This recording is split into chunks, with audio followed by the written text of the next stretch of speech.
Welcome to the Where Data Meets Business podcast, in which we discuss how data driven approaches can help you achieve business outcomes bigger, better, faster. I'm Sonia Ketkar, former academic and researcher, current consultant, data enthusiast, and forever New Yorker. Our topic today is digital transformation and related data strategy. Super relevant as the business world is currently undergoing yet another transformation with AI. We'll get into that as well. My guest today is Anna Liza Alano. Anna Liza is a California-based business strategist, entrepreneur, and chief data officer who partners with Fortune 50 companies and startups on growth strategies driven by marketing, data, and tech. She founded her own consulting firm over a decade ago, helping businesses unlock innovation and market opportunities.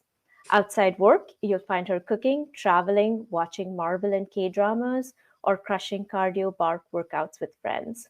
Anna Liza, thank you for being here and welcome to the podcast. Thanks for inviting me. I'm excited to have this chat. So, very relevant topic for the world that we live in today. For sure. I have never done a cardio bar workout, but I've heard that they're really intense. So kudos to you for being regular with those. Yeah, they're the best because, it really pushes you. And I think in the world that we live in, especially in the industry that we're in, we're so focused on thinking all the time. It's nice to be able to work out and kind of just expend that energy a different way and also in a very healthful way. So yes, yeah. Great. Well, so what are you up to now and how did you get here? So as of recently, I've started working with, I guess you could call it a startup, but not really. It's more about, it's a group of people that have been in the industry for quite some time and formed a holding company that really would like to leverage the world of data, media, and content in the sense that, how do we transform it? How do we make it so that we actually take advantage of the shifts that are happening in our world, whether it be demographic, technology, and also behavioral. So it's really a mix of that. We are primarily in the world of media and advertising, but my focus is on the data side of the house. So I am advising the team from a strategic perspective, as well as I'm developing business models and products for them. So that's my current role. And if you were to sort of step back a little bit and track your career journey to how you got here, what's that been like? I would say that my career journey is closely tied with the digital transformation of the world.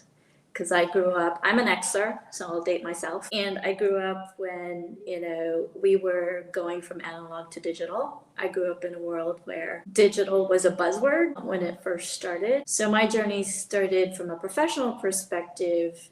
I go way back from an investment side of the business. I actually came from banking and brokerage side. And so believe it or not, I first kind of online banking tools when it came with Wells Fargo. I helped launch it. I was in the marketing side that time. And then at some point in my career, I ended up in the media industry and I helped develop targeted advertising for the Walt Disney Company for Disney ABC Television Group. So my career is really like the shifts of how digital was driving consumer engagement and how our behaviors are being driven by that. The technology shifts, behavior shifts, we create products and services around that. And then we kind of look forward to what are the things that are going to happen with new business models. So I like to say that I was lucky enough to be part of the group that started, having video on from a digital platforms perspective and even the apps world. And so very exciting. I was part of the data side of the house. As far as my consulting, that evolved because the marriage of data, media, technology really was required and in demand. So I ended up having my own consulting firm working with other big companies such as Fox, PwC, Microsoft, and beyond the media side of, like Young Brands and all that. So really exciting. Again, my journey really closely mirrors, what the demand was from a environmental perspective, from a technological shift, and what people were looking for.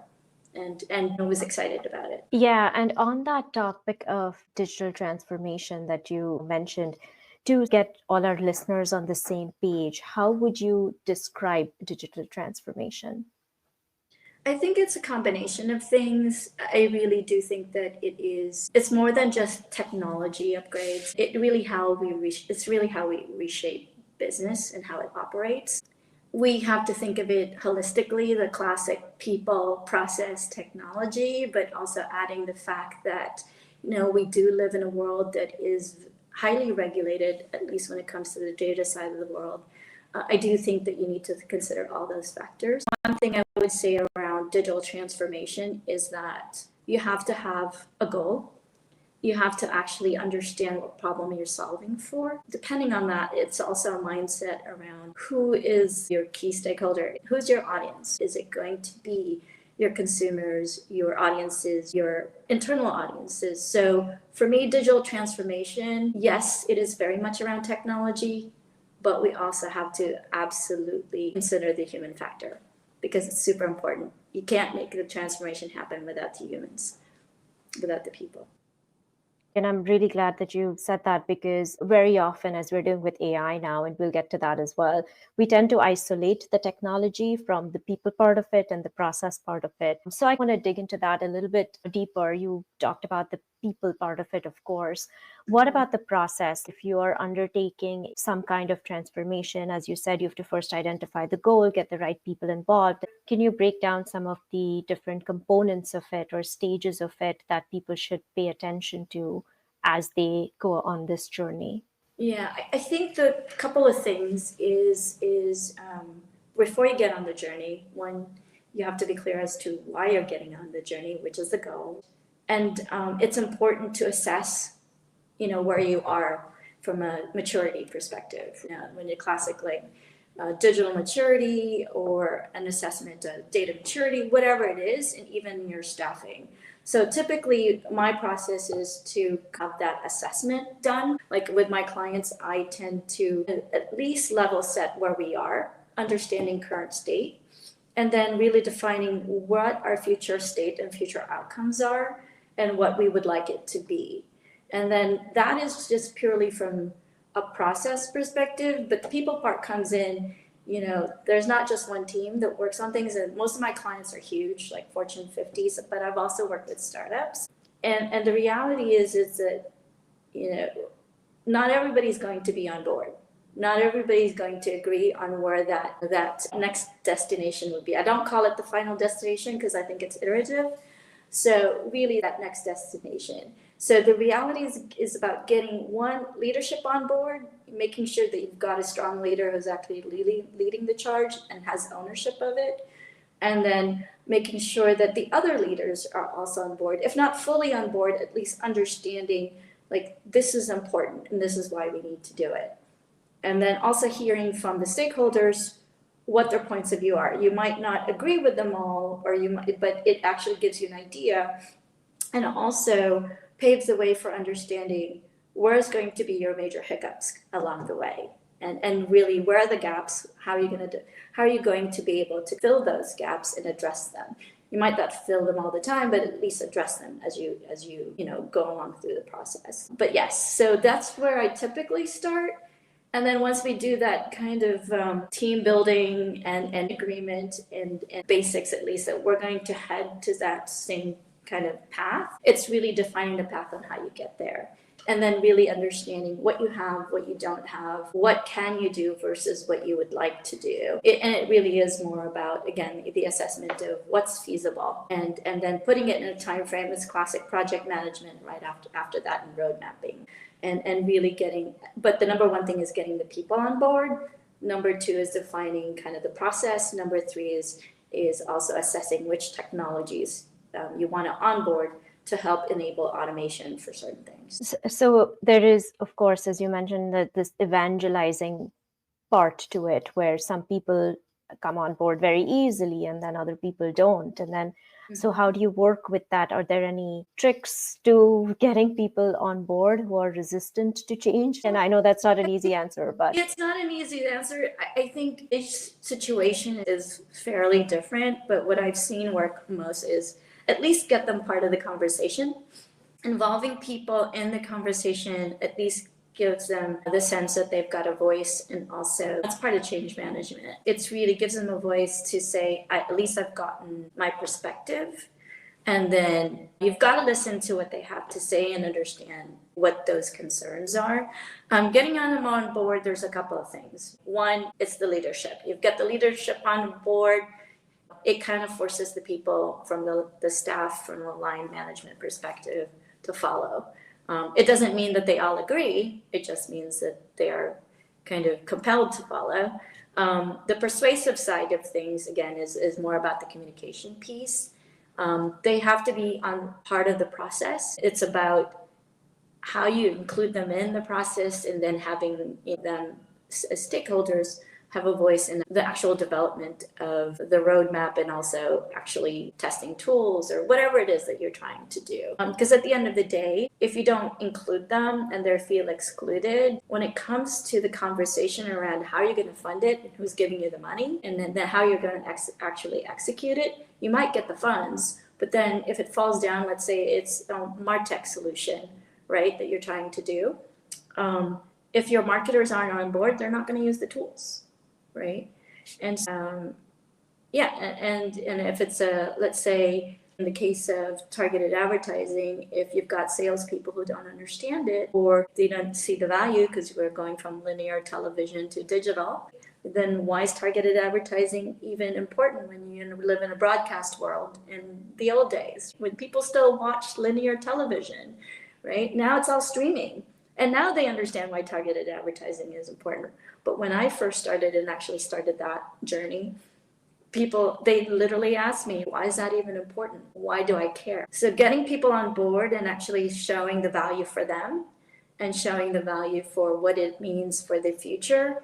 And at the end of the day, we're in business. So part of it is really about monetary value. How is it going to drive the business? How's it going to be important for your career to be in this space? Because I actually make it personal for them. Because if you don't make it a personal stake for people to come on board, it actually becomes, well, it's not that important for me, so why should I do it? So talking about the people, you talked about the process, getting into the technology piece of it a little bit. I think you mentioned you have to figure out like what the right technology is that you should be deploying. So how do you make that decision? Well, depending on the use case. So a couple of things. One, you need to define what you're going back to what the problem is. It'll be easier to give an example. I can't say the company's name, but if we're trying to get your data sets, let's say you've got hundreds of millions of records and you're trying to get your data sets together and you're trying to drive value from your data. First, it's really saying, getting people to believe that there's value in that. And then secondly, like, what are the technology solutions? So to choose that, it depends on what you're going to use it for. So if it's for marketing, then you've got specific platforms that need to be deployed and incorporated. So choosing it is basically a couple of things. One, making an assessment of where they are today from a technology perspective and looking for the gaps, and then defining who the best fit or best players are in the space, and doing the standard RFPs, that just the process of who best fits kind of the problem, and also not only the problem, the culture of the company itself. Because surprisingly, it's not just about the technology itself as far as the implementation, but the engineers actually liking the technology people on the other side. Because they might be, I'm an AWS shop, I can't work with you. I'm a Databricks shop, so whatever type of shop they are. I'm an Azure shop. Depending on what they're using, it's also about integrations and the fit. How's that going to work? It's amazing. It's all about fit. So puzzle fit pieces that are fitting together, you need to make sure that the puzzles fit. I'm really glad you mentioned that, because whether it's people or anything else, I think fit matters so much. So you also have mentioned that you've talked with Fortune 50 companies and startups. I would imagine there's a bit of a difference or a large difference in how each of those approaches any kind of transformation. I would love to hear your thoughts on that. What are the differences, and what have you seen matter more in one area versus the other? Great question.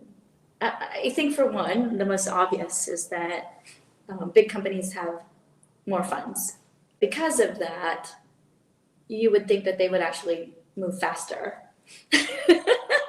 The funds piece, surprisingly, yes, is super important, but as far as speed goes, I actually tend to think that there's not again, it's about culture fit. It's more about culture. Because I've worked with startups who were super fast on implementing things or super slow. I've seen both. And same thing with big corporation. It is really about the culture, surprisingly. I'd say more about the similarities between startups and big corporations is that if you're in a culture that's got very disciplined kind of approach for innovation, then your timelines on getting things done is probably a little bit a little bit faster. And also you've got alignment on leadership as far as kind of the vision, then things move faster. So I guess what I could say is that if the vision is clear and you've got alignment from a leadership perspective, things tend to move faster. When the vision is unclear and you've got some kind of discourse around what is the end goal, then things tend to move slower. And again, I've been in both places. Timelines for startups tend to be shorter because if they don't make it happen, they'll actually die. So in that sense, it gets a bit more truncated. But discipline-wise, I do see big corporations plus and minuses having a lot more discipline in certain things just because they've got set processes, they've got set departments. That's a plus for them. A plus for the startup is they don't have that kind of set thing. So in some sense, they're much more malleable and easy to kind of let's get going. But again, no matter what, I've seen both places that at the end of the day, you've got to have the leadership, the vision, and the alignment. Otherwise, nothing happens on both cases. Yeah, one of my questions was going to be what do you see, what have you seen go wrong that you would, point out to people, and you just kind of touched upon some of that already. What have I seen go wrong? I think more about, the classic team storming, forming. I don't necessarily mean that it's go wrong, it becomes a hiccup, right? But part of change management is getting beyond that. And it is interesting to see that how leaders manage that. I actually haven't seen things get derailed to a point where things cease. We always got to a point where we would get it to move forward. But again, it comes down to leadership. Like it's interesting, we're talking about digital transformation, but we're always talking about people because that is the number one challenge with anything in digital transformation. It isn't actually the technology. Technologies or the technology itself and the platforms are tools that you can mix and match. And you could say, hey, this is best fit for me. But have I seen things ground to a halt? No. Have I seen things delay? Absolutely. A lot of it is miscommunication. A lot of it is kind of like fiefdom saying, I own this. I don't want to share. And I've had that happen in the past. What I did see is that the leaders around that kind of coalesce and say, no, we need to get here. You're either with us or you're out. And honestly, that happens quite a bit because it's life, right? But even when I started my career in the media space, right, I think the things that got most wrong was one, getting budgets delayed, hiring people delayed, but and alignment again takes the longest time, but you eventually get there. Because otherwise, if you don't do that, then you actually don't get anything done. True. So let's jump into the big transformation that's taking place right now all around us, AI. Now everybody's starting to not just talk about it, but starting to adopt different AI tools and start using them, which is a transformation as well. Do you see parallels between where digital transformation has taken over, for the last several years now. And AI is just sort of taking off. Where do you see the parallels between the two, and what learnings can we take from one experience into this new one? I mean, I think we're still solving for the same things. Like, so from a digital transformation, everybody was talking about customer experience, audience experience, whatever you want to call it. Personalization, which is now hyper personalization. When people talk about AI like it hasn't been around, it's been around for a long time. Yes, large language models are very much better now than they used to be. AI has been around in our lives for a while, even in targeted advertising, because you can do programmatic targeted advertising without AI, because that's the use of data and machine learning to actually say, hey, I'm going to target this right person for your ad so that you show your right product. And then in placing that same ad in the right space of a content perspective so that it is relevant.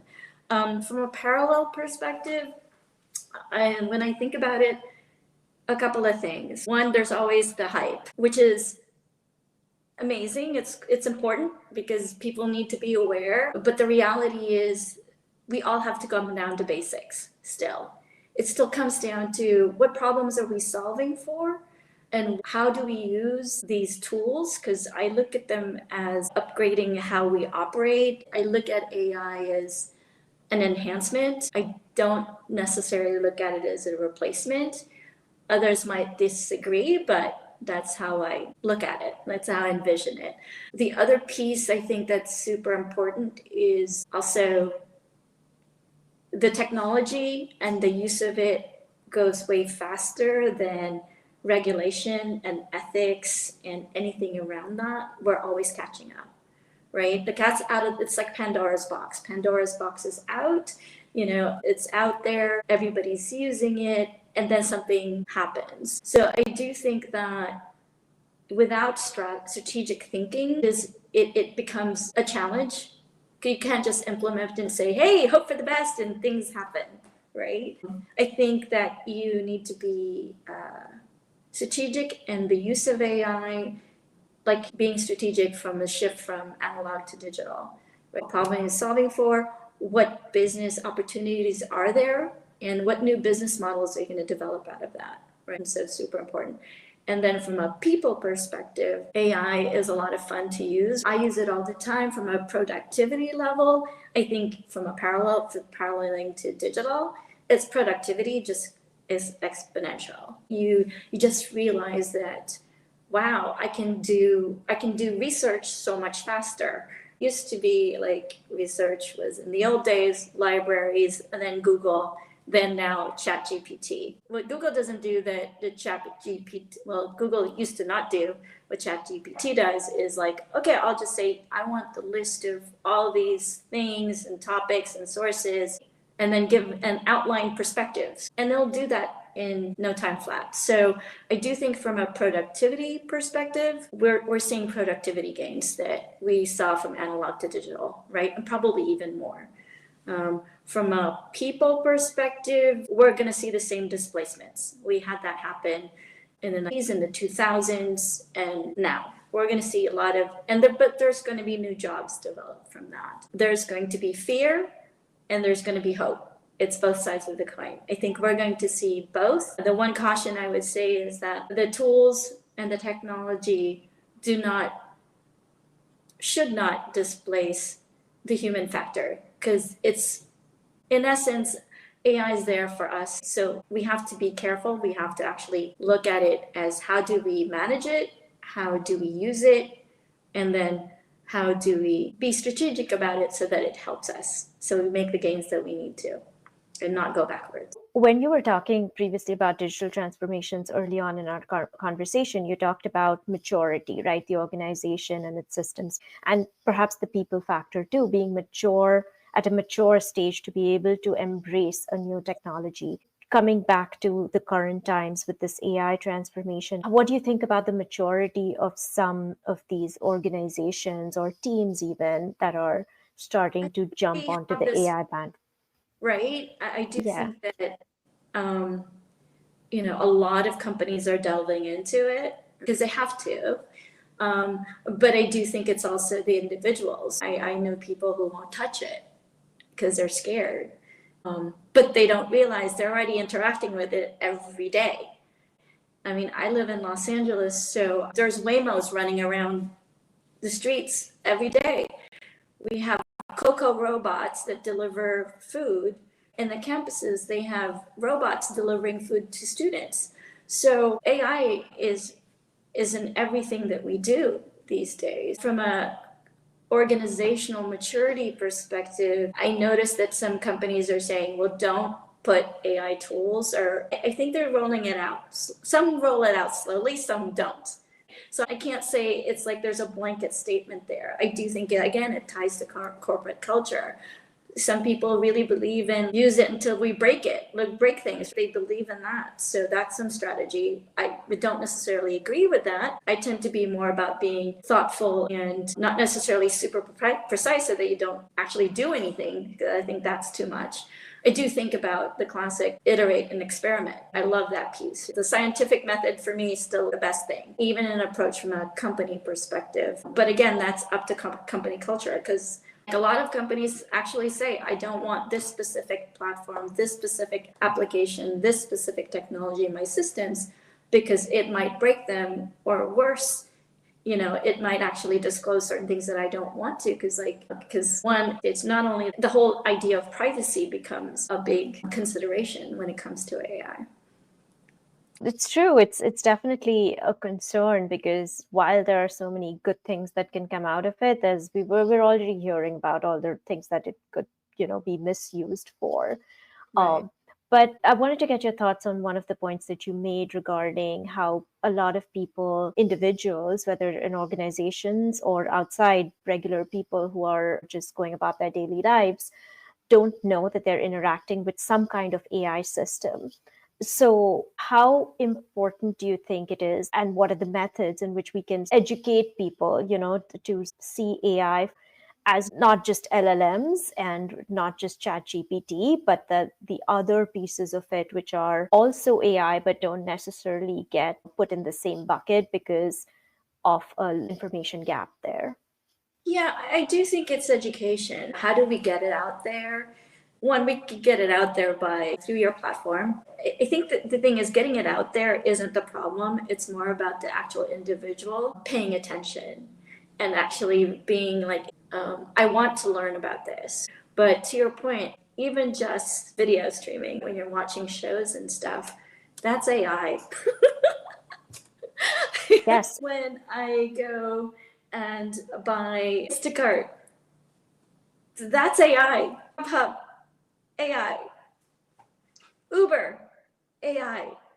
Right? Yeah. People just don't understand that.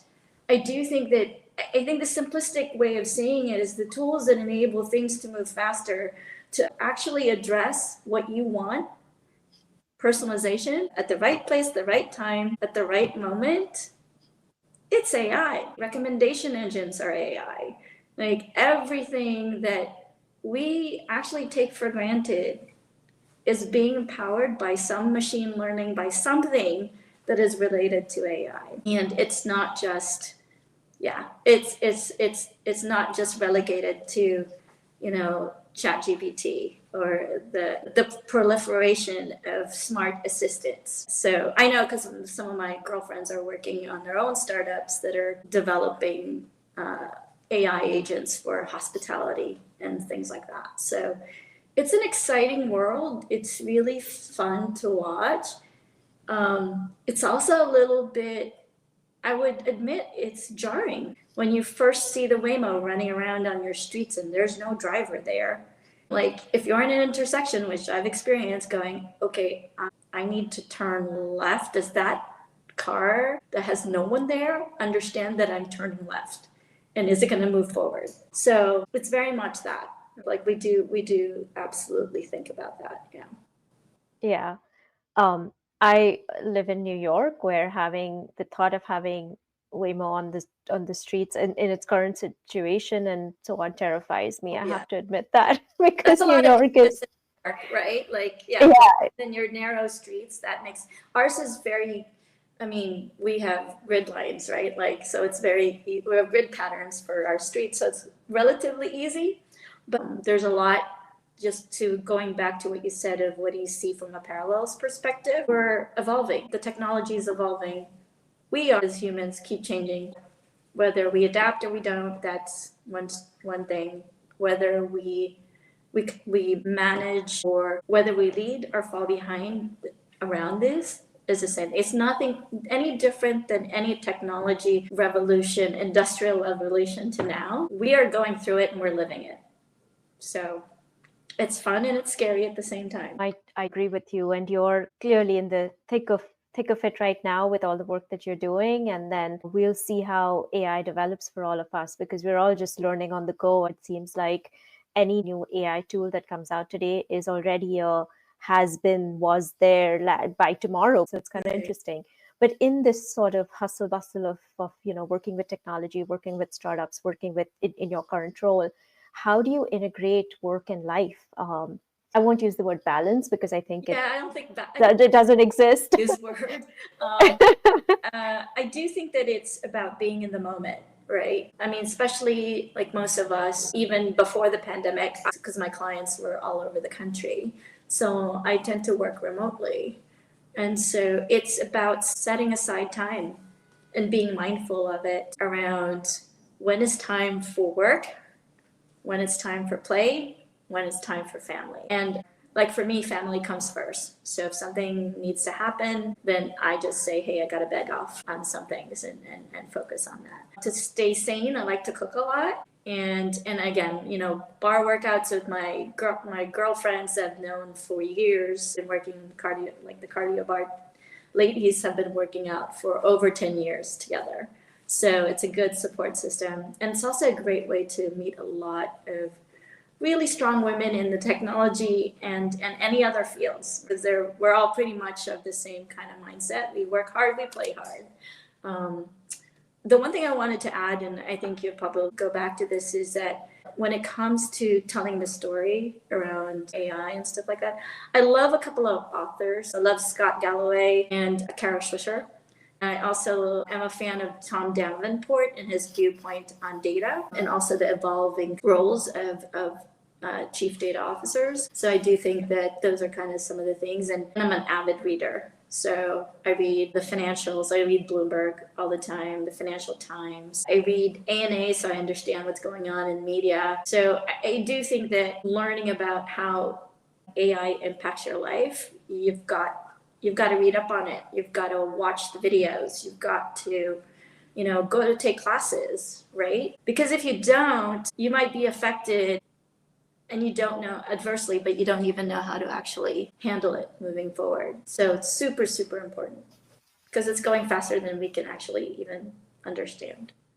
It really is, and that was actually going to be my my question to you as we close this discussion. But you touched upon it already. I think it's the Pivot podcast, right, with Kara Swisher and Scott Galloway. I'd listen to it as well. Final thoughts before we end this discussion on transformation. Anything that worries you, keeps you up at night, or you want people to remember as they move forward in this new world that we seem to be entering or have entered?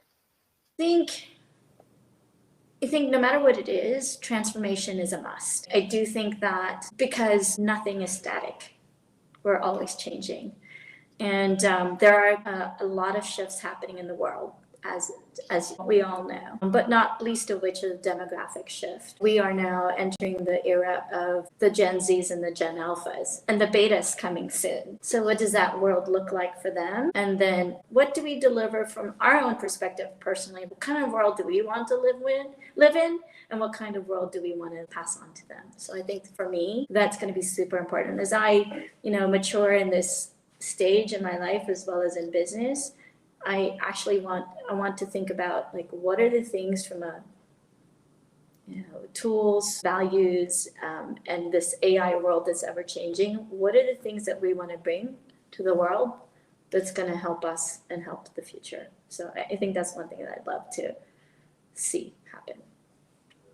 What a great thought to conclude this discussion, which was a great discussion, by the way. Thank you so much for spending time with us today. And I learned a lot just listening to you, and I'm sure that our listeners will as well. So, for folks listening, to stay connected with us, please share and subscribe. You can also sign up to our newsletter, databusiness.substack.com. Thank you for listening, and see you next time. Thank you.